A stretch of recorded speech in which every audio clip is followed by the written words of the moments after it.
Yo, you're watching the Screaming Fish here, people, once again for another MCU movie review.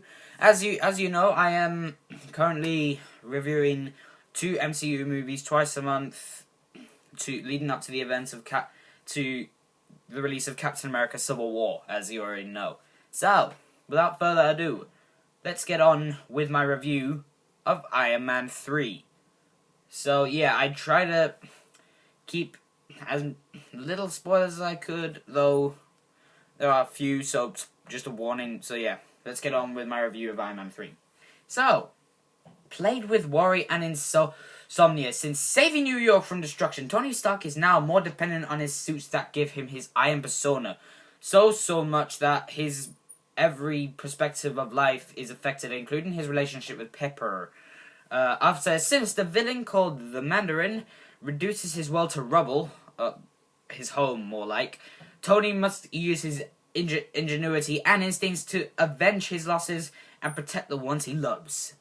So, as far as character development goes, this film does it pretty well. I really like the idea of Tony Stark suffering from anxiety attacks after nearly dying in the previous movie. I also like how the film is more concentrated on Tony Stark more than anything else. While it does tend to drag, because of this, I think it worked well because we get to see Tony Stark having to fight back against our villains without the help of his suits that were destroyed in his home.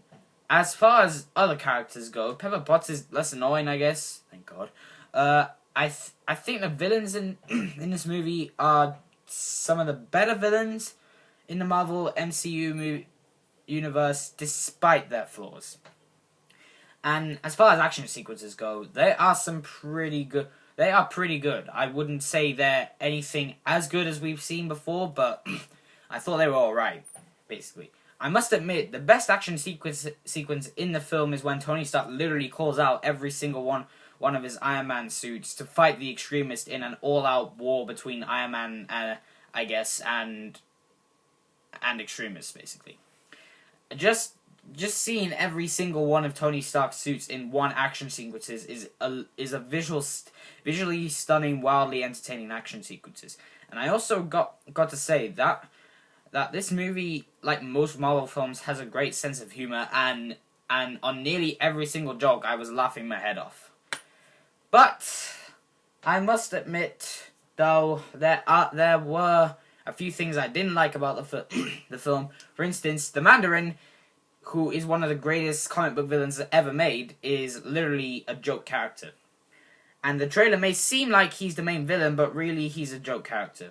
And speaking of villains, while they're not as bad as previous villains, wow, these guys are generic. I mean, they're generic as heck.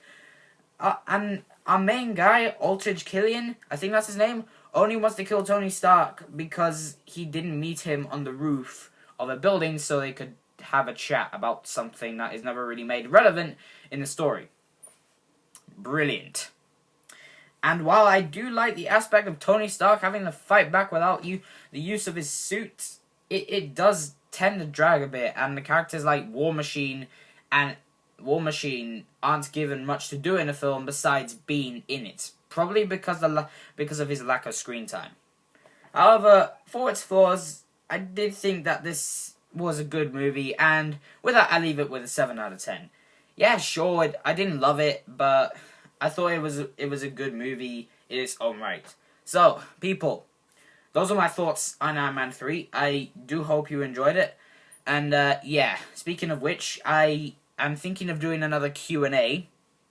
Just thought I should put that out there. And to anyone who is watching this videos, could you please send me a Q&A question? Because that would be really great, because I'm thinking of doing another Q&A just for the fun of it. And, yeah, I'm going to try and make it a little more entertaining as well. So, again, hope you did enjoy this, people, and please send me those Q&A questions if you're viewing this video, and I will indeed see you later. Goodbye, guys.